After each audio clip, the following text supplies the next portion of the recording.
warahmatullahi wabarakatuh. Pada kesempatan ini kita ini ya pertemuan pertama part 1 terkait dengan mata kuliah konsep algoritma dan pemrograman. Nah, mata kuliahnya adalah algoritma dan pemrograman. Nah, ini ada kaitannya sebenarnya dengan belajar matematika kemarin. Namun di matematika itu juga dikenalkan terkait dengan algoritma. Nanti algoritma bilangan bulat. Nah, di mata kuliah ini Anda nanti akan diajarkan bagaimana berpikir secara logis. Jadi segala sesuatu itu dihubungkan dengan logika kita. Ya, jadi masalah konsep algoritma ini nanti ini mata kuliah ini lanjutannya di mata kuliah pemrograman berorientasi objek.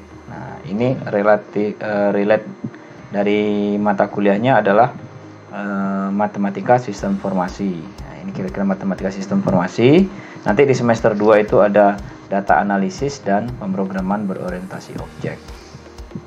Oke ya, kita langsung saja sebenarnya. Nah, ini buku referensi yang dipakai. Ada dua ya. Ini buku algoritma pemrograman bahasa Pascal dan C. Yang satunya bahasa algoritma dan pemrograman. Nah, ini saja. Oke, kalau mau beli boleh, kalau enggak ya enggak apa-apa. Nanti materi saya share terus. Saya ini dulu ya. Laser pointer. Oke, kita lanjut. Nah, sekarang jadi kenapa hadirnya yang namanya mata kuliah ini sebenarnya timbul dari beberapa masalah atau problem.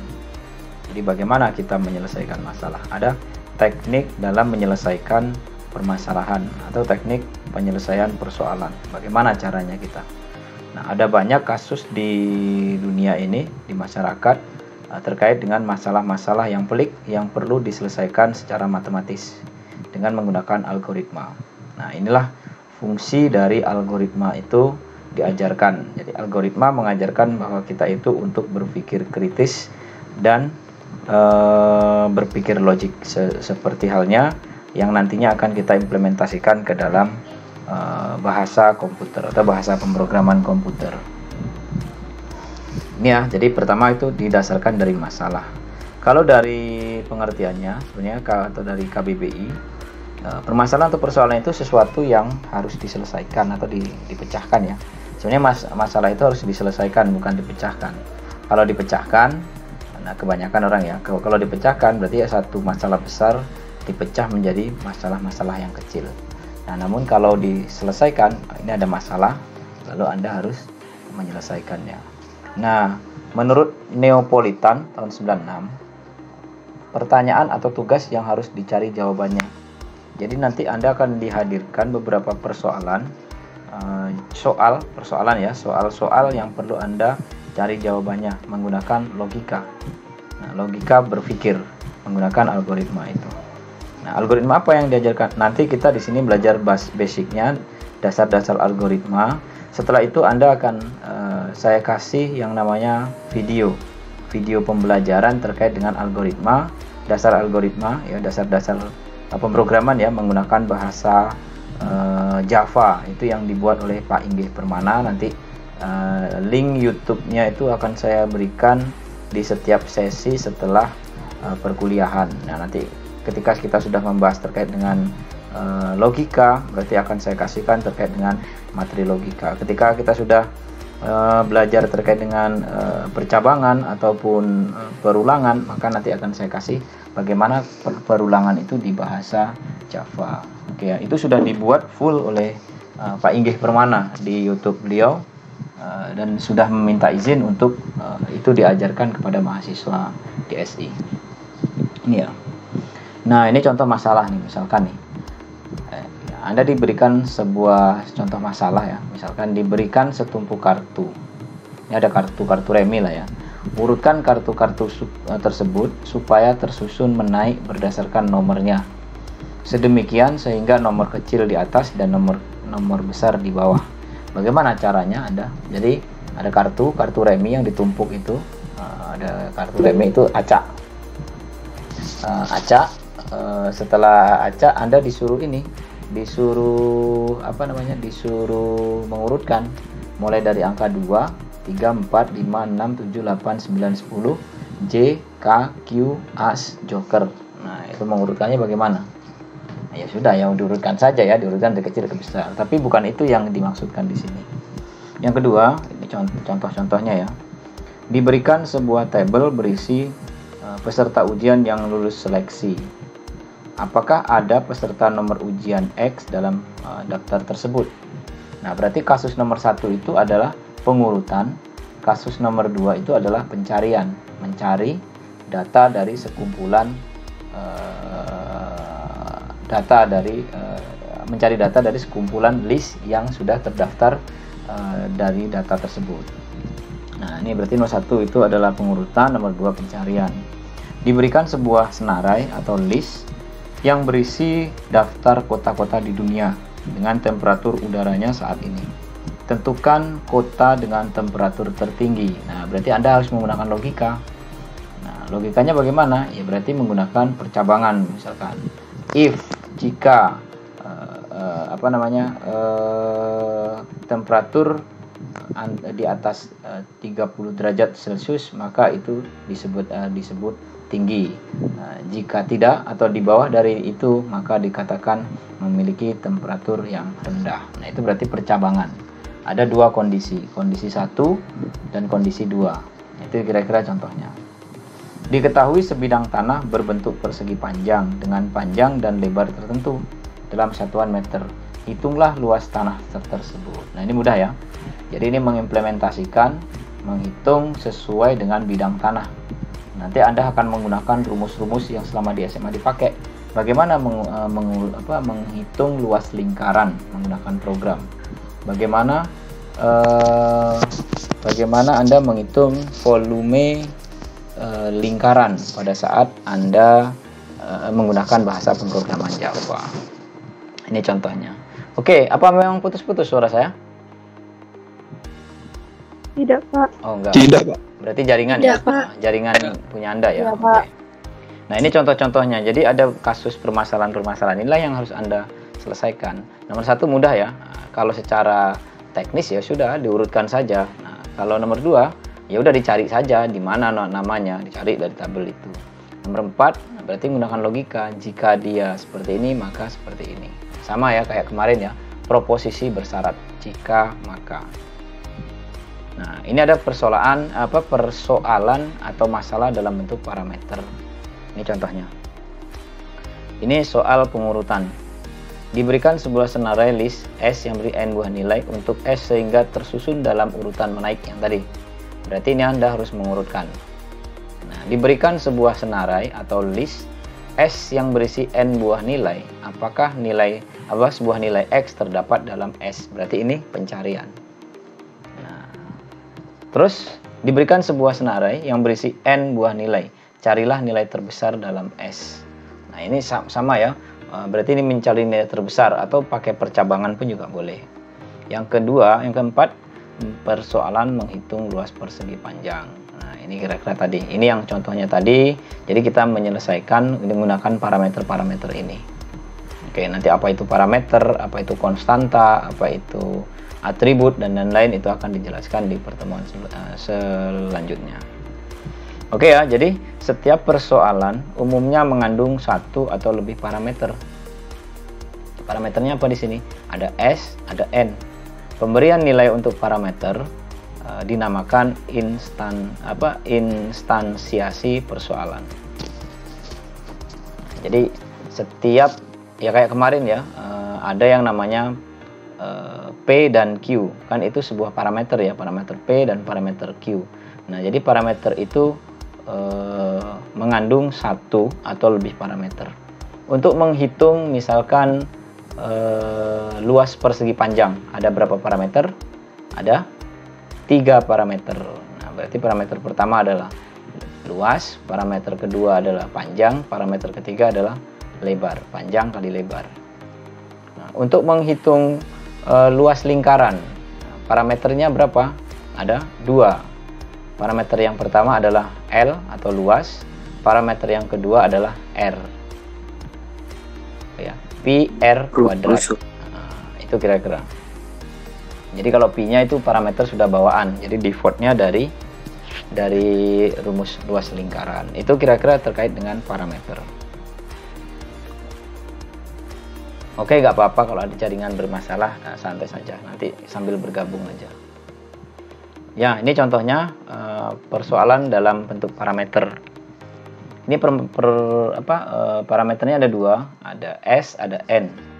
S itu adalah himpunan ya, himpunan yang terdiri dari bilangan 15, 4, 8, 11, 2, 10, dan 19. Nah, N-nya itu sama dengan 7. Nah, jumlahnya. N itu jumlah dari anggota bilangan S. Nah, misalkan sebelum terurut, ya kita ikuti aja seperti biasa, 15, 4, 8. Nah, ini bagaimana kita mengurutkan? Berarti mengurutkannya diambil dari 2, 4, 8, 10, 11, dan seterusnya. Nah, konsep komputer itu kan banyak ya terkait dengan pengurutan ya, sorting ya. Contoh yang paling gampang sorting itu di internet juga banyak itu, table. Data table itu pengurutan. Yang kedua apalagi? Anda bisa mengurutkan di Windows Explorer itu by name, by date, by type, by apa banyak itu ya. Nah, itu pengurutan. Nah, konsep pengurutan inilah yang diterapkan di komputer, diterapkan di bahasa pemrograman, diterapkan untuk aplikasi komputer. Apalagi pengurutan di beberapa aplikasi seperti Excel dan lain-lain. Itu adalah terkait dengan masalah pengurutan. Nah, pengurutan ini banyak algoritmanya ya. Bisa bubble sort, bisa macam-macam, ada banyak jenisnya. Nah, sekarang kita belajarnya konsep dulu. Jadi bagaimana kita mengurutkan sebuah bilangan yang belum terurut. Berarti ya udah diurutkan saja. Tapi cara mengurutkan itu banyak cara. Misalkan bagi dua. Kita bagi dua dulu, dibandingkan besar sama kecil. Contoh ini gini. Pen. Ini misalkan kan ada 15. Nah, 15 dibanding 4. Besar mana? Kecil mana? Misalkan ya. Kecil 4, berarti 4 geser di sini. Terus kalau udah geser berarti bandingkan lagi 15 dengan 8. Besar mana? Kecil 8. 8 bergeser di sini. 15 banding 11. Besar mana? 11. Kecil mana? 11. Dan seterusnya. Ini nanti dibandingkan terus. 4 dengan 8. Kecil mana? Nah, itu namanya bubble atau beberapa pengurutan lain. Atau nanti kita bagi dua. 1, 2, 3, 4, 5, 6, 7. Kita bagi yang lebih besar itu yang ke kanan. 1, 2, 3, 4. Ini kita bagi dua. Nah, 2 dengan 10 kita bandingkan. Kecil mana? Kecil 2. Oh ya udah, berarti 2 di sini. 10 dengan 19 kecil mana? Berarti kecil 10 dan seterusnya. Nah, itu algoritma berjalannya algoritma seperti itu. Oke ya. Ini contoh saja. Nah, terus algoritma itu pertama kali ditemukan oleh Al-Khawarizmi ya. Al-Khawarizmi itu ahli matematika dan astronomi. Algoritma adalah jantung ilmu komputer atau informatika. Nah, kalau Anda sudah masuk di bidang komputer, di bidang SI, informatika, terus ilmu komputer, Anda wajib mengerti dengan algoritma. Algoritma membuat nasi goreng. Berarti bagaimana langkah-langkah yang benar Anda membuat nasi goreng itu. Algoritma membuat atau menghitung luas persegi panjang. Nah, apa dulu yang dilakukan? Berarti inisialisasi P, inisialisasi L, baru L. Aduh, prosesnya bagaimana? P dikali L. Nah, gitu ya, dan seterusnya. Algoritma berasal dari kata algoritm yang artinya proses menghitung dengan angka Arab. Ini zaman dulu ya, matematikawan Muslim. Perubahan kata algoritma menjadi algoritm muncul karena kata algoritma sering dikelirukan dengan aritmetik, sehingga akhiran SM berubah menjadi THM. Ini awalnya. Jadi sebenarnya algoritm diganti menjadi algoritm atau kalau bahasa Indonesia algoritma. Atau kalau ada juga yang mengatakan bahwa algoritma atau algoritme sama. Apa itu algoritma? Langkah-langkah untuk menyelesaikan permasalahan. Itu algoritma kira-kira. Lanjut. Jadi definisi dari algoritma itu yang pertama adalah urutan langkah-langkah untuk memecahkan atau menyelesaikan masalah yang disusun secara sistematis dan logik. Jadi harus sistematik. Jadi nggak bisa kita sembarangan, jadi harus benar dulu. Nah, diurutkan atau disusun berdasarkan kaidah-kaidah yang benar, itu yang namanya algoritma, sistematis dan logis. Jadi tidak menyimpang, tidak melenceng. Terus kalau berdasarkan dari bahasa Indonesia, algoritma itu adalah urutan logis pengambilan keputusan untuk pemecahan masalah, hampir sama ya. Intinya pokoknya bagaimana kita menyelesaikan masalah, urutan menyelesaikan masalah secara logis. Nah, itu aja algoritma. Oke, algoritma dibutuhkan untuk memerintah komputer mengambil langkah-langkah tertentu dalam menyelesaikan masalah. Nah, jadi semua yang ada di komputer itu menggunakan algoritma. Nah, apapun itu ya, algoritma untuk menghitung 1 tambah 1, 1 tambah 2 itu menggunakan algoritma. Nah, komputer berjalan bagaimana kalau kita klik kanan, dia itu muncul tulisan atau kotak-kotak, refresh, dan itu juga algoritma. Betapa kompleksnya algoritma dalam komputer kita itu kan gitu. Nah, kalkulator itu juga kompleks. Bagaimana kita membuat kalkulator nantinya? Nah, ini algoritma ya kira-kira. Ini algoritma permasalahan kartu. Ini contoh nih. Nah, jadi yang tadi kan ada kasus bagaimana mengurutkan kartu ya. Jadi langkah-langkahnya kayak gini. Cari kartu dengan nomor terkecil. Taruh kartu tersebut pada posisi paling atas. Ambil bayangin ya. Ada kartu, cari yang paling kecil dulu, letakkan di posisi paling atas. Cari kartu dengan nomor terkecil kedua. Nah, taruh kartu tersebut pada posisi kedua dari atas. Berarti kecil agak besar dikit, nah gitu ya. Terus yang ketiga, cari kartu nomor terkecil ketiga, taruh kartu tersebut pada posisi ketiga dari atas. Dan seterusnya sampai habis, sampai selesai, sampai N. Nah, algoritma itu dimulai dari start sampai dengan N. Nah, itu kira-kira. Berarti kalau sudah, dia akan terurut. Ini adalah algoritma mengurutkan kartu tadi. Nah, simulasinya gimana ya? Ya agak gini simulasinya. Ini ada kartu, tumpukan kartu. Nah, ini misalkan 2, ini 3, ini 8, ini 5.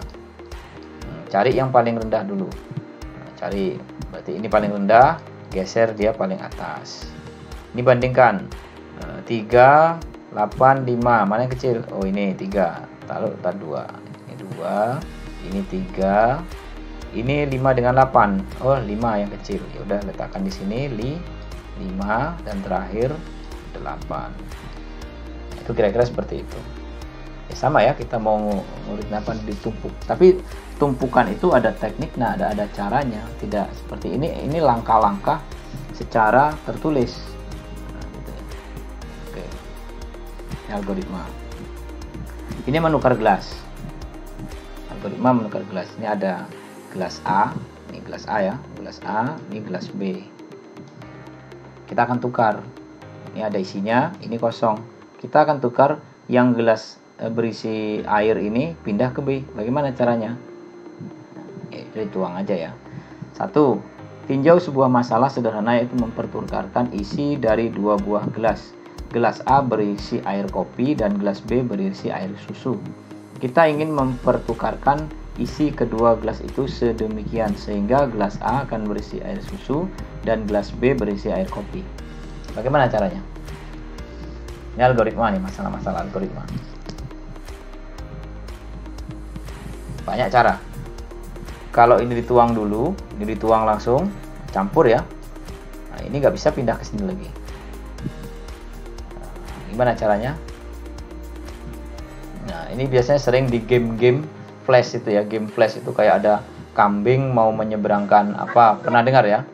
Ada kambing, itu ada sayuran, ada serigala. Mana dulu yang diseberangkan? Ada orang, serigala, kambing. Ada sayuran, ada kambing, ada orang, ada serigala di seberang. Bagaimana cara menyeberangkannya? Nah, itu ya, masih ingat ya game komputer zaman dulu. Nah, bagaimana caranya? Nah, nanti kita jawab dari pertanyaan ini. Ini contoh sebelum dipertukarkan. Berarti caranya adalah kita menambahkan gelas C atau gelas kosong. Ya, kayak teka-teki ya. Jadi inilah yang akan ditulis dalam bahasa pemrograman. Ini gelas yang berisi air kopi, ini gelas yang berisi air susu. Jadi gelas A ini yang berisi air kopi dituang dulu ke gelas C. Udah selesai. Yang ini biarkan. Nah, terus isikan nilai B ke dalam A. Nah, gelas B ini udah kosong, baru tuangkan gelas B ini ke sini. Oke ya. Isikan C ke B. Jadi tinggal yang ini dipindahkan ke yang C, dipindahkan ke B. Dan berubahlah. Yang A menjadi gelas susu, yang B menjadi gelas kopi. Tapi ini rangkaian ini bagaimana secara matematisnya? Nah, ini yang penting. Bagaimana kita membuat codingnya, membuat kodenya. Itu yang perlu kita ajarkan. Tapi ini kita belajar logiknya dulu seperti apa kira-kira. Ini ya, ini menukarkan gelas. Jadi menukar isi gelas yang berisi kopi dan susu, kayak gitu. Oke ya, masuk. Lanjut. Algoritma mengambil air 4 liter. Nah, bagaimana caranya? Ini contoh-contoh nih, contoh-contoh permasalahan yang harus kita selesaikan. Kita diperintahkan untuk mendapatkan air sebanyak 4 liter, tidak kurang tidak lebih dari sebuah danau. Sedangkan kita hanya punya alat 2 buah ember, masing-masing berkapasitas 5 liter dan 3 liter. Paham ya sini ya? Kita disuruh ngambil air itu 4 liter, nggak boleh kurang, nggak boleh lebih. Tapi kita cuma punya embernya itu ukurannya 5 liter dan 3 liter. Bagaimana caranya? Yang disuruh kita 4 liter, nggak boleh kurang, nggak boleh lebih. Bagaimana caranya mendapatkan air 4 liter dengan cepat tanpa menggunakan alat lain maupun hanya mengira-ngira? Mengira-ngira nggak mungkin. Kalau kita ngambil 5 liter, fullkan saja ini dibawa. Atau kita disuruh ambil 3 liter, ya sudah bawa. Tapi kalau 4 liter gimana? Kita mengira-ngira, pasti ada kelebih, ada yang kurang. Bagaimana Anda menyelesaikan algoritma permasalahan ini? Gitu ya, jadi masalah-masalahnya. Jadi caranya seperti ini. Pertama, isi penuh ember 3 liter dengan air. Embernya mana ya? Nah, itu. Tuangkan air dari ember 3 liter ke dalam ember 5 liter. Bayangin. Berarti ini ada ember yang 3 literan, 3 liter. Ada ember 5 liter. Nah, isikan penuh ember 3 liter. Yang 3 liter tadi diisi penuh, full. Setelah itu tuangkan air dari ember 3 liter ke dalam ember 5 liter. Berarti yang ini kita pindahkan di sini. Ember 5 liter sekarang berisi air 3 liter. Berarti yang 5 liter tadi sudah berisi 3 liter. 3 liter. Isi penuh ember 3 liter dengan air. Nah, isi penuh ember 3 liter dengan air. Sekarang ember yang 3 liter berisi air 3 liter air juga. Berarti ini sudah ada 3 liter, yang ini sudah ada 3 liter juga yang di ember 5 liter tadi. Nah, ini sudah terisi 3 liter, yang ini sudah isi 3 liter juga. Selanjutnya, tuangkan air di ember 3 liter ke dalam ember 5 liter hingga penuh. Di dalam ember 3 liter sekarang tersisi air 1 liter. Betul ya? Nah, dikurang jadinya. Sampai sini paham ya? Jadi kalau yang di sini ada 3 liter, berarti kan 5 dikurang 3 sama dengan 2. Nah, sedangkan di sini 3 dikurang 3 0. 0. Nah, sekarang tuangkan ember 3 liter ke dalam 5 liter lagi hingga penuh. Berarti masih ada sisa 2 liter yang 3 liter. Berarti sisanya tinggal 1 liter. Nah, sorry ya, ini pakai mouse agak susah. Buang seluruh air di ember 5 liter. Nah, ember 5 liternya kosong, dibuang. Nah, ini coba diperhatikan bahasanya ya. Tuangkan air dari ember 3 liter ke dalam ember 5 liter. Ember 5 liter sekarang terisi air 1 liter. Isi penuh ember 3 liter dengan air. Ember 3 liter berisi air 3 liter air. Tuangkan air dan seterusnya. Sehingga dia akan 1 tambah 3 sama dengan 4 liter air. Nah ini ya, padahal kasusnya simple sekali kayak gini. Ini langkah-langkahnya. Nah inilah yang disebut algoritma. Nah, ini langkah-langkah menyelesaikan langkah-langkah secara sistematis. Ini algoritma. Nah, diterurut nih, nggak boleh. Kalau satu aja salah maka salah. Ini namanya sekuensial. Jadi diselesaikan semua sampailah dia terisi 4 liter. Ini ya kira-kira ya. Jadi memang Anda harus benar-benar baca, dibaca lagi, dipahami benar-benar, harus berpikir keras di sini. Tapi simple ya, ini caranya. Bagaimana Anda memindahkan mengambil air 4 liter. Sedangkan tempatnya itu 3 liter sama 5 liter, harus benar-benar pas. Caranya bagaimana? Ya ini loh caranya. Karena kita nggak punya ukuran yang 4 liter. Yang di soalnya itu nggak boleh kurang, nggak boleh lebih, harus 4 liter. Kira-kira itu. Paham ya sampai sini ya? Oke. Sebelum ke karakteristik, ada pertanyaan? Kalau enggak, kita lanjut dulu. Oke ya, ini karakteristik algoritma. Algoritma harus berhenti setelah mengerjakan sejumlah langkah terbatas. Nah, jadi ketika mentok, itu algoritma itu harus berhenti. Nah, berarti yang namanya algoritma itu, kapan algoritma berhenti? Ya, ketika dia sudah mentok atau ketika dia sudah finish, selesai. Algoritma harus berhenti setelah mengerjakan sejumlah langkah-langkah terbatas. Nah, yang kedua, setiap langkah harus didefinisikan dengan tepat dan tidak boleh berarti dua atau ambigu. Tidak boleh kalau langkahnya tadi itu harus dibuang, ya dibuang. Kalau harus ditambah satu, ditambah satu. Nggak boleh nanti ketika, oh ternyata bisa dibuang, bisa ditambah satu. Nah, itu nggak boleh. Harus benar-benar yang berjalan satu. Oh ini kondisinya kalau gitu, airnya ini bisa ditambahkan 1 liter. Atau yang ini, oh ternyata nggak usah ditambahkan 1 liter. Sama saja kalau kita buang yang di ember yang 5 liter, ternyata isinya sama. Nah itu nggak boleh. Harus satu yang benar-benar diambil yang benar. Jadi nggak bisa kondisi ambigu, nggak bisa. Contoh pernyataan, bagilah P dengan jumlah beberapa buah bilangan bulat positif dapat bermakna ganda. Ini nggak boleh. Bagilah P dengan sejumlah beberapa buah. Ini kan ada beberapa buah bilangan bulat ya. Berarti nggak boleh ini. Ini maknanya ganda. P-nya ini berapa? Nah, sejumlah bilangan bulat itu berapa, yang positif itu banyak. Berapakah yang dimaksud dengan beberapa?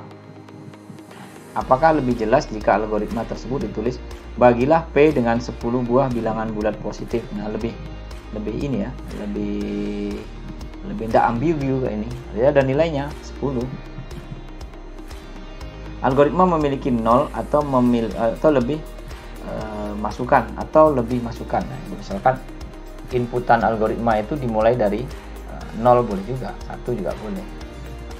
Algoritma mempunyai 0 atau lebih luaran. Jadi bisa jadi tidak algoritma itu punya 0 hasil ataupun luarannya berapa gitu. Bisa jadi benar, bisa jadi salah, tapi ini kemungkinan besar yang benar. Algoritma harus sangkil atau efektif. Setiap langkah harus sederhana sehingga dapat dikerjakan. Nah, ini misalkan ya, kita ini ada langkah-langkah yang kayak gini tadi. Ada nggak cara yang paling sederhana? Kalau ada yang paling sederhana dan itu benar, nah itulah yang kita pakai. Ini cara satu. Misalkan Anda punya cara yang kedua. Cara yang kedua itu ternyata lebih simpel daripada cara yang ini. Nah, berarti kita bisa menggunakan cara yang Anda gunakan. Nah, ini algoritma yang syarat algoritma itu baik. Tingkat kepercayaan tinggi. Hasil yang diperoleh dari proses harus berakurasi tinggi dan benar. Nah, ketika Anda mengusulkan sebuah algoritma, ketika Anda mengusulkan sebuah cara atau teknik, dia ya sebisa mungkin harus memiliki kepercayaan tinggi, benar, tingkat akurasinya tinggi. Pemrosesan yang efisien, nah, ya gitu ya. Proses harus diselesaikan secepat mungkin. Jadi yang namanya algoritma itu nggak boleh bertele-tele, nggak boleh ngelek-ngelek, nggak boleh terlalu banyak. Semakin kecil, semakin sedikit itu semakin bagus. Nah nanti berpengaruh dengan kapasitas kompleksitas algoritmanya. Jadi semakin berat program yang dieksekusi, maka ya semakin tidak bagus algoritma itu. Itu kira-kira. General. Ketiga, general ya, bukan sesuatu yang hanya untuk menyelesaikan satu kasus saja, tapi juga untuk kasus lain yang general. Jadi ketika Anda bisa membuat rumus sesuatu persamaan, nah persamaan itu tidak hanya bisa diselesaikan untuk satu kasus. Misalkan Anda bisa secara dinamik membuatnya untuk menyelesaikan kasus A. Nah ternyata algoritma ini bisa untuk menyelesaikan kasus B, kasus C, dan kasus D. Nah, jadi Anda akan membuat algoritma yang sifatnya dinamis atau general, bisa digunakan untuk beberapa kasus. Nah ini kira-kira contohnya.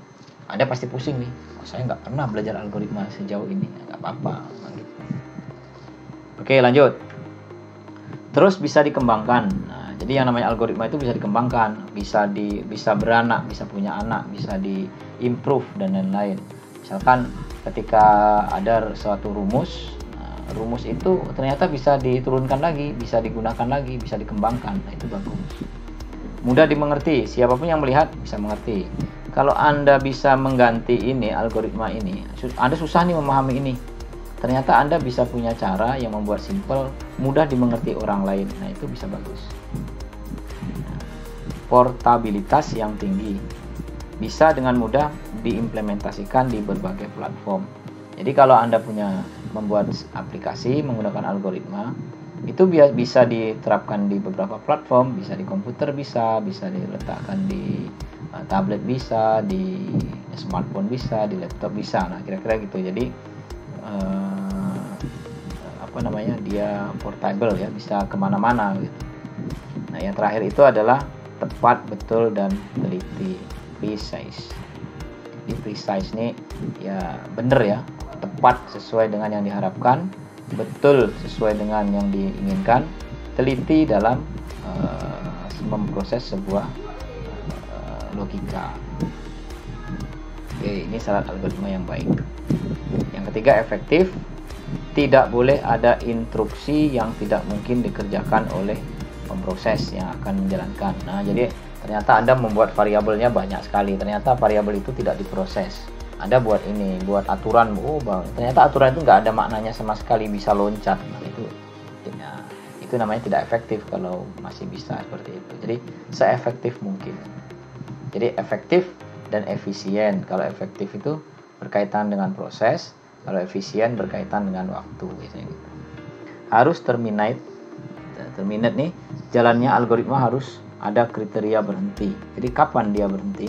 Ketika percabangan, if jika dia kondisinya hujan, maka tidak sekolah. Jika dia kondisinya gerimis, maka dia harus menggunakan payung. Setelah itu berhenti, berarti berhenti di mana gitu. Oke, itu outputnya harus dihasilkan yang tepat. Ini kira-kira syarat algoritma yang baiknya seperti ini. Sekarang program dan pemrograman. Kan algoritma dan pemrograman. Kalau tadi udah cerita algoritma, sekarang cerita pemrogramannya. Algoritma baru efektif jika dijalankan oleh sebuah pemproses atau prosesor. Bisa manusia, komputer, robot, atau mesin. Nah, dalam hal ini kalau pemrograman yang memproses algoritma itu adalah komputer melalui manusia. Dari komputer ini bisa diterapkan untuk robot. Nah, kira-kira kayak gitu. Robot canggih menggunakan algoritma tertentu. Setelah itu di dalamnya itu ya komputer yang jelas, untuk menanamkan softwarenya, aplikasinya itu menggunakan komputer. Terus supaya komputer mengerti instruksi yang dibacanya, maka instruksi tersebut harus ditulis dalam bahasa yang dipahami oleh komputer. Nah, kalau yang tadi Anda menggunakan ambilkan ini, tuangkan, komputer nggak bisa mengenali kayak gitu. Maka kita harus menggunakan bahasa pemrograman. Misalkan var, begin, public static void main, apa itu? Atau kalau dalam bahasa Pascal itu ada begin, ada apa-apa, ada include, macam-macam. Nah, kita membuat yang tadi itu aturan yang seperti tadi, yang secara bahasa itu kita implementasikan, kita translatekan ke dalam bahasa komputer. Bahasa komputer itulah yang disebut sebagai bahasa pemrograman. Ya, baru komputer mengerti apa maksud kita itu. Algoritma yang ditulis dalam bahasa komputer disebut program. Nah, Anda membuat program. Berarti membuat program itu adalah mengimplementasikan dari bahasa-bahasa manusia ke bahasa mesin, ke bahasa komputer. Itu namanya program, membuat program. Jadi beda ya kalau dengan orang administrasi. Orang administrasi itu juga buat program. Program kerja, program sekolah, program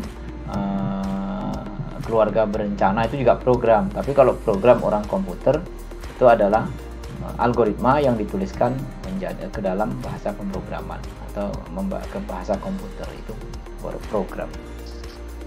Bahasa komputer yang digunakan untuk menulis program disebut bahasa pemrograman, sedangkan orang yang menulis program komputer dinamakan programmer atau pemrogram. Jadi jangan dibalik-balik ya. Saya ingin menjadi seorang programming. Nah, bukan. Programming itu yang dikerjakan. Nah, jadi gitu ya. Itu kira-kira. Satu lagi ya. Kegiatan mulai dari mendesain hingga menulis program disebut pemrograman. Nah, oleh karena itu, karena di sini mata kuliahnya algoritma dan pemrograman, bukan algoritma dan program, maka di sini Anda harus juga mendesain algoritma itu bagaimana caranya. Bisa menggunakan flowchart, do code, dan lain-lain. Setelah Anda membuat algoritmanya itu, diterapi nanti dalam bahasa pemrograman. Nah, implementasinya nanti Anda menggunakan bahasa pemrograman Java. Di situ sudah step by step di video itu, Anda harus mengikuti. Nah, itu ya. Untuk praktisnya itu saya tidak ajarkan, saya ajarkan konsepnya. Praktisnya Anda silahkan melihat videonya. Nanti saya share linknya. Oke, nah inilah yang namanya bahasa algoritma. Nah, ini udah program ya, kalau ini program. Nah, inilah yang disebut sebagai bahasa komputer tadi. Apa yang Anda sebutkan tadi yang di awal tadi, bagaimana memindahkan air ke dalam apa tadi? Nah, Anda tuliskan ke dalam bahasa seperti ini. Bagaimana caranya? Nah, itu ya banyak cara gitu. Nah, inilah aturan-aturan membuat program. Tapi kalau ini kita menggunakan bahasa C++. Nah, nanti Anda mengerjakannya menggunakan bahasa Java. Oke ya. Oleh karena itu sebenarnya di semester 1 ini Anda sudah praktek harus sudah punya ya komputer sendiri. Kalaupun belum, ya mungkin bisa gabung dengan kawannya yang punya komputer dulu. Ambil nabung, semester depan syukur-syukur punya laptop sendiri. Gitu. Jadi kalau sudah kita masuk di fakultas sains ini kayaknya memang harus punya laptop, punya komputer. Sebab kita nanti belajar menggambar, yang belajar analisis itu perlu komputer banyak itu. Maksudnya nanti ketika ada analisis kita harus membuat DFD, IRD, semua itu digambar pakai Microsoft Vision, entah apa namanya toolsnya. Belum lagi kita membuat programnya nanti. Nah, program itu sangat susah soalnya. Nah, itu ya, ini kira-kira. Bagaimana komputer menjalankan program? Jadi komputer itu ada 3 ya, ada masukan, ada pemrosesan, ada memori, atau ada keluaran sebenarnya. Ya, nanti masukan dan keluaran, terus ada unit ini ya diproses. Ini masukan dulu, diproses, memori, balikkan lagi ke proses, habis itu dikeluarkan. Nah, ini kira-kira alur dari komputer itu. Jadi kita butuh memori, RAM di sini untuk memprosesnya, random access memory gitu. Segala sesuatu itu diproses di CPU melalui RAM juga, habis itu ditampilin. Oke, bahasa pemrograman. Kalau tadi pemrograman, sekarang bahasa pemrograman. Hingga saat ini terdapat puluhan bahasa pemrograman. Pemrograman. Berdasarkan tujuan aplikasinya terdapat 2 jenis bahasa pemrograman bertujuan khusus. Ini misalkan COBOL, ada Fortran, PHP untuk pemrograman web. Bahasa pemrograman bertujuan umum bisa digunakan untuk berbagai aplikasi Pascal, Java. Nah, kita nanti pakai yang bahasa pemrograman untuk khusus karena kita masih belajar algoritma pemrograman. Kita pakai Java. Nanti di semester 3 Anda pakai PHP. Nah, kira-kira gitu. Berdasarkan kedekatan atau bahasa pemrograman dengan bahasa alami manusia menjadi bahasa tingkat rendah, bahasa tingkat tinggi. Jadi bahasa tingkat rendah ini ya bahasa-bahasa yang sering kita implementasikan oleh programmer. Kalau bahasa tingkat tinggi ini semacam bahasa mesin, assembler dan lain-lain. Nah, kita nggak belajar ini orang elektro yang belajar. Oke ya, jadi ini notasi algoritma. Jadi ini bagaimana cara kita menotasikan sebuah algoritma itu ada 3 cara. Yang pertama itu menggunakan langkah-langkah dalam kalimat deskriptif. Ini contohnya yang tadi ya. Jadi kita bisa menuliskan algoritma lah kira-kira ya, atau mendeklarasikan algoritma atau menotasikan algoritma itu menggunakan 3 cara. Yang pertama itu menggunakan langkah-langkah algoritma dalam kalimat deskriptif. Kayak tadi ini contohnya menghitung rata-rata 3 buah data. Jadi rata-rata kita mau menghitung rata-rata. Jadi algoritma bagaimana secara bahasa Indonesia? Yang pertama itu Anda harus baca bilangan A, B, C. Bilangannya A, B, C. Anggaplah A itu 1, B 2, C 3. Kita akan mencari rata-ratanya. Itu langkah pertama itu berarti. Langkah kedua, jumlahkan ketiga bilangan tersebut. Begitu kan? Berarti A tambah B tambah C. 1 tambah 2 tambah 3 sama dengan 6. Nah, setelah dijumlahkan, bagi jumlah tersebut dengan 3. Kenapa 3? Karena bilangannya ada 3. Berarti 6 dibagi 3. Lalu hasilnya berapa? Tuliskan hasilnya. Berarti 2. Ini ya, ini dengan bahasa manusia. Nah, pertama kalau kita membuat algoritma itu kita usahakan menggunakan bahasa kita sendiri. Setelah itu baru kita translasikan atau kita translate atau kita ubah menjadi bahasa pemrograman lalu atau apalah namanya nanti ya. Ini yang pertama. Yang kedua, kita menggunakan flowchart atau menggunakan bagan alir. Nah, ini ada beberapa simbol-simbol, nanti dibaca aja ya, simbol terminator untuk apa, input outputnya, proses, ini kondisi-kondisi. Nah, ini kira-kira kalau kita mau membuat algoritma ya, ini menggunakan flowchart, ini caranya. Misalkan ini dimulai dengan terminator ini dan diakhiri start end, berarti mulai.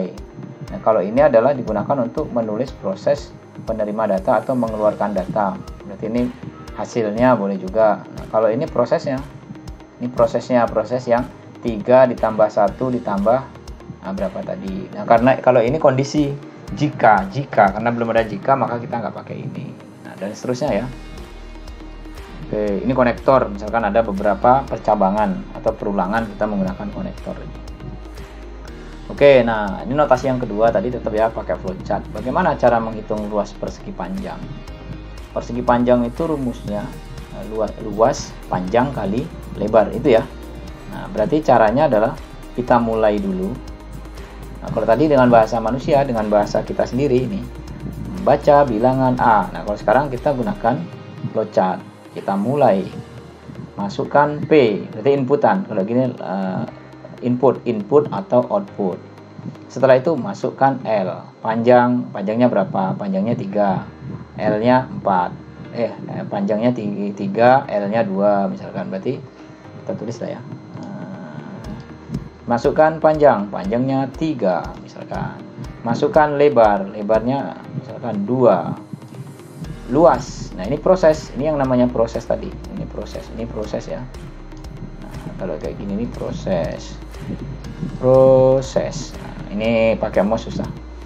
Prosesnya adalah berarti panjang 3 dikali 2 sama dengan tulis panjang kali lebar sama dengan 6. 3 kali 2 sama dengan 6. Nah, ini untuk rumusnya. Selesai. Ini dimulai dari start, diakhiri dengan finish. Nah, ini kira-kira kayak gini. Padahal kan simple ya. Nah, kalau Anda mau menggunakan bahasa Anda sendiri ya boleh, silakan yang kayak tadi. Masukkan 3, masukkan 2, proses, kalikan antara panjang dan lebar. Nah, berarti panjang lebar. Dapatlah hasilnya. Nah, itu ya. Jadi ini yang cara yang kedua, notasi kedua menggunakan flowchart. Yang ketiga menggunakan pseudocode. Pseudocode ini bukan bahasa pemrograman, ini masih pseudocode, masih algoritma ini. Jadi ini bukan bahasa pemrograman, tapi cara mentranslasikan langkah-langkah itu dengan cara yang seperti ini. Ini namanya pseudocode. Bagaimana menghitung luas persegi panjang? Berarti ada, kalau di pseudocode tuh ada judulnya, ini judul, ini deklarasi, ini ada algoritma. Ada 3, diingat-ingat. Di pseudocode atau di algoritma itu ada 3 yang perlu dimasukkan. Judul program, deklarasi, mendeklarasikan apa-apa saja yang mau kita pakai nanti di dalamnya. Lalu ada algoritma, ini langkah-langkahnya tadi. Nah, ini contohnya nih, program persegi panjang. Nah, ini itu judul, program untuk menghitung luas persegi panjang. Ini judulnya. Nah, terus kita deklarasikan inputnya itu apa-apa saja. Nah, input dan outputnya itu apa-apa saja. Nanti ada tipe data, ada integer, ada real, ada boolean, dan macam-macam. Terus sementara kita belajar ini dulu. Jadi inputnya, anggaplah ini input. Nah, ini input. Nah, ini input. Nah, yang luasnya ini adalah outputnya. Nah, ini untuk mendeklarasikan. Deklarasi ini ya menyatakan bahwa ini loh yang akan diproses nantinya. Nah, gitu ya. Oke, kita hapus dulu lah, buat jelek aja. Nah, oke ya. Deklarasi panjang dan lebar, karena yang kita inputkan tadi kalau yang sesuai ini adalah panjang dan lebar, ini inputannya. Berarti kita deklarasikan panjang lebar. Itu tipe datanya adalah integer. Nah, integer itu anggaplah nilainya itu genap, itu bulat, itu integer. Terus ada luas, L, luas ini adalah outputnya. Ketika deklarasi sudah selesai, baru kita menuliskan algoritmanya. Ini algoritmanya. Untuk menyatakan bahwa dia itu atau memanggil dari deklarasi ini, Anda harus membacanya read panjang kali lebar atau PL. Nanti karena yang panjang kali lebar akan dibaca di luas. Read dulu. Setelah itu read membaca ya. Kita baca deklarasi yang ada PL misalkan. Luas sama dengan panjang kali lebar. Setelah itu baru di write, dituliskan dengan luas. Nah, ini algoritma. Ini adalah notasi yang ketiga menggunakan pseudocode. Nah, ini ya. Ini salah satu yang paling simpel bagaimana menentukan luas persegi panjang. Nanti Anda akan praktek menggunakan Java di sini. Oke, kita lanjut dulu. Terus ada pemrograman prosedural. Prosedur menurut KBBI tahap-tahap kegiatan untuk menyelesaikan suatu aktivitas. Menggunakan, Anda harus sesuai prosedur ya, sesuai SOP. Nah, gitu. Jadi harus sesuai dengan suatu aktivitas. Metode langkah demi langkah secara eksak dalam pemecahan suatu masalah. Pada pemrograman prosedural, program dibedakan antara bagian data dan bagian instruksi. Nah, selain paradigma pemrograman prosedural, paradigma pemrograman ada namanya pemrograman berorientasi objek. Nah, di sini nanti ada menjadi satu kelas-kelas. Oke, jadi supaya kita tidak banyak belajar yang hal-hal yang ini, untuk di algoritma pemrograman kita juga akan menerapkan terkait dengan pemrograman berorientasi objek. Jadi langsung ya. Jadi nanti ketika Anda belajar PBO atau pemrograman berorientasi objek di semester 2, Anda sudah kenal itu Java, Anda sudah bisa mengcompile Java, menuliskan program di Java. Jadi tinggal dilanjutkan nantinya. Oke, biasanya kalau dulu saya pakai C++ sih, tapi sekarang langsung pakai Java aja. Ini pemrograman prosedural. Terus latihan. Nah, ini ada latihan. Perhatikan persoalan petani, kambing, serigala, dan sayur kubis yang saya sebutkan di awal tadi. Coba Anda bisa nggak menyelesaikan ini? Ini kayak game nih, game-game di zaman dulu ada. Ada seorang petani yang membawa seekor kambing, seekor serigala, dan sekeranjang sayur. Perhatikan ya. Mereka berada di tepi sebuah pulau dan ingin menyeberang ke pulau seberang. Ya, dia di sini. Dia ada orang membawa kambing, terus di sini ada sayur, di sini ada serigala. Itu ya. Di tepi pulau itu hanya ada sebuah perahu yang cukup ada 2 penumpang. Cukup 2 penumpang saja.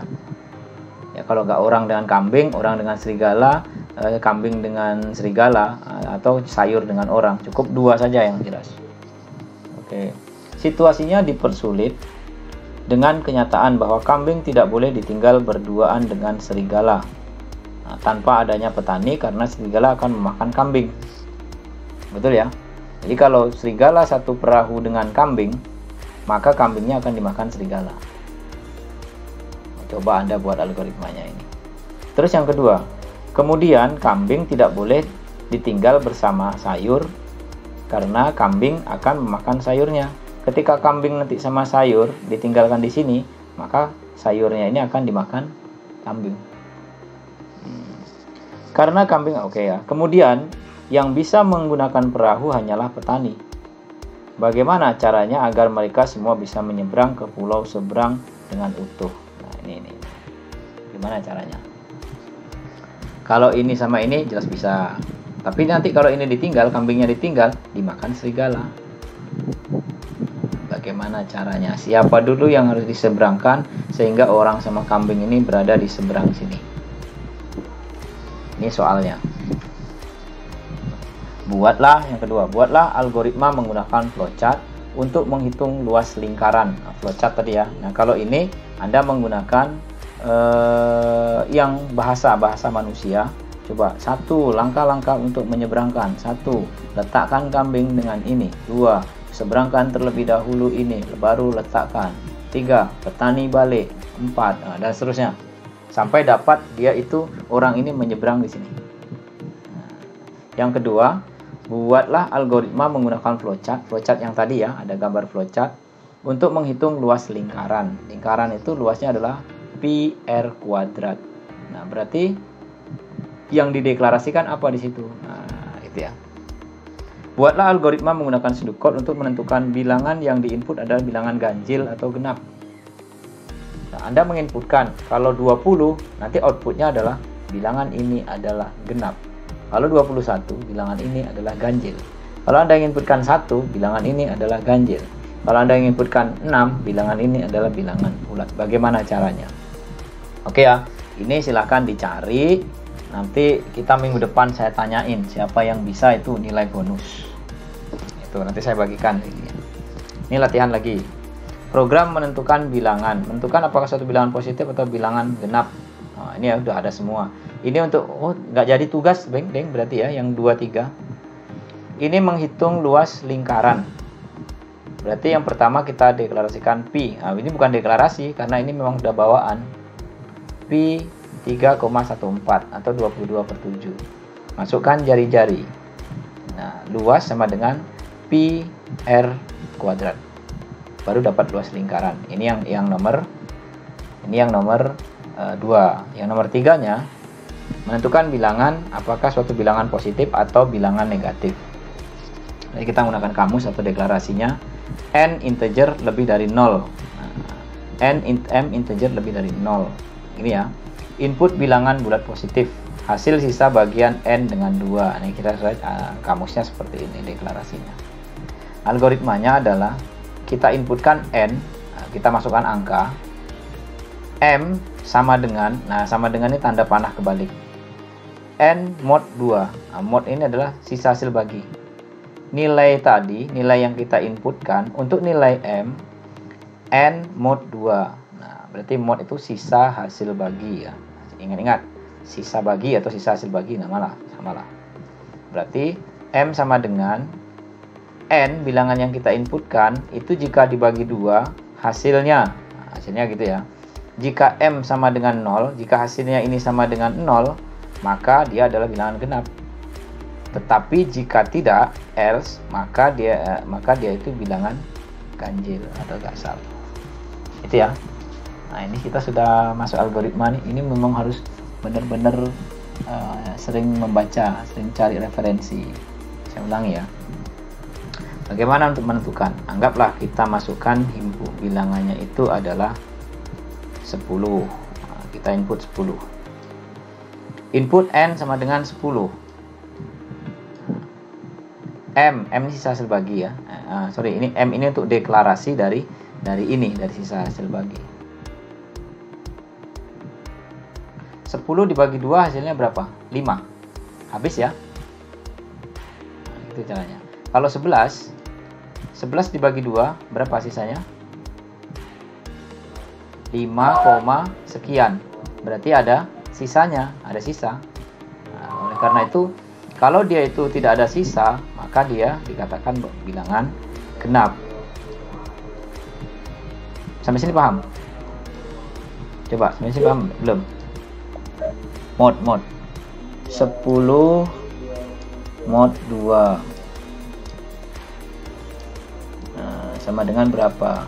0 ya. Nah, 11 mod 2 sama dengan, ada sisanya apa enggak? 10 dibagi 2 sama dengan 5. Ada sisanya? Enggak ada, 0. Nah, inilah namanya mod 0, ini berarti 0. 11 dibagi 2 5, tapi bersisa ya. Nah, kalau ada sisa yang berarti dia ganjil. Yang ini genap. Oke, nanti di apa lagi ya? Dipelajari lagi. Sudah asar ternyata. Oke, kita lanjut dulu. Kesimpulan, untuk memahami apa itu algoritma, terlebih dahulu kita harus memahami persoalan. Jadi Anda sebelum membuat algoritma, Anda harus mengetahui dulu persoalan apa yang harus Anda selesaikan. Nah, ini algoritma adalah urutan langkah-langkah untuk menyelesaikan suatu persoalan. Algoritma memiliki beberapa karakteristik. Nah, ini ya. Nah, ini simpulan dari pertemuan hari ini. Silahkan dibaca. Itu saja hari ini.